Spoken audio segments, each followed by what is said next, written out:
Hello guys, meron tayong bagong recipe dito. So, ito ay minarinate ko siya for mga 10 hours sa refrigerator. So, ang ingredients niya ay similar lang sa char siu pork. Pero, meron siyang dagdag na rock sugar, brown sugar, at saka star anise, cinnamon, at saka yung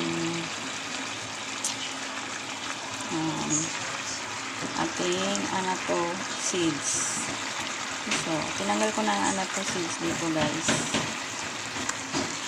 Tinanggal ko na. Ayan, malambot na siya. Matagal ko siyang bin-raise dito. Siguro ng mga 2 to 3 hours na siya. Ayan. Hanggang sa nag-dry up.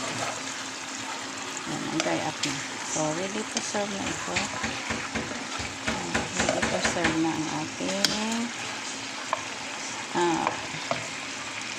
pan-fried char siu pork. Kasi dapat ito i-foil mo tapos i-bake. Kaso ang laki ng ating oven guys. Ang laki. Ayan. Sobrang laki. Magastos yan sa kuryente o kaya sa gas. Sobrang laki. Tapos yan lang ang i-bake mo. So sayang. Sayang sa gas o kaya sa kuryente. So dito na lang natin lutuin sa pan para makatipid. Kasi dapat sa baking, mga 2-3 putahe ang i-bake mo dyan. Ang party lang. Kung ordinary day lang naman. Wala, nasira kasi yung air fryer namin at saka yung toaster na malaki. So, kung ito toaster ko, yan ang tagal kasi ang toaster na natira. Ayan.